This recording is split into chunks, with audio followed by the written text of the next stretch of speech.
kita dapat lagi update berita seputar sepak bola hari ini guys. Kita akan mulai dulu dari tim kesayangan kita semua, yaitu adalah Liverpool yang kembali di bumi hanguskan oleh PSG dengan skor 2-0 di Anfield.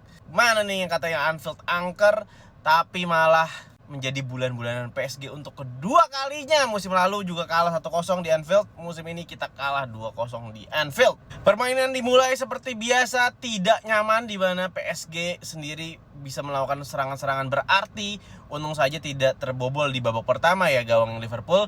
Cuman agak aneh adalah Isak itu dimainkan bersamaan dengan Ekitike dengan dua penyerang dengan formasi yang baru nih, 4-2-2-1-2. Aneh banget. Banyak mempertanyakan kenapa Isak dimainkan dari menit awal padahal dia itu belum fit 100%.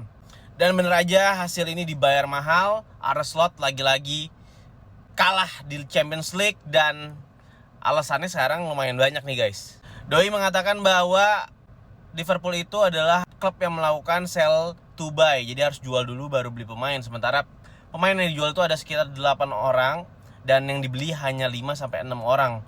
Dan itu yang ngebuat Arne Slot merasa dia itu kesulitan untuk membangun tim. Sebenarnya ini mulai menandakan bahwa ada perselisihan antara Arne Slot dan juga manajemen ya, karena pada dasarnya saat membeli pemain sudah pasti manajemen akan berkoordinasi dengan manajer.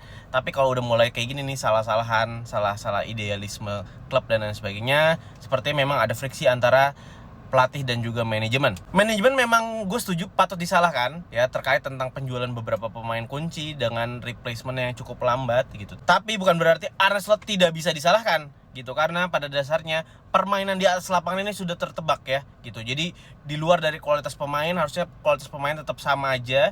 Cuman gaya permainan atau taktik dari Arne Slot ini yang menurut gue patut dipertanyakan, karena pada saat plan A tidak berjalan, plan B tidak berjalan, beliau itu tidak memiliki plan C atau plan D yang harusnya pelatih berkelas itu bisa melakukan tersebut dengan gaya permainan yang tetap menekan atau sebaliknya gitu ya. Tapi taktiknya tidak ada yang jalan so far karena selalu saja berujung kalah. Dan dengan rentetan hasil buruk ini menurut gue Arne Slot sudah layak dipecat ya guys, karena ini kita bukan ngomongin skor lagi, tapi gaya permainannya pun itu udah bener-bener sangat boring sekali dan tidak ada identitas dari Liverpool yang biasanya dimainkan oleh siapapun gitu. Even Kenny Dalglish pun kita biasanya melihat fighting spiritnya.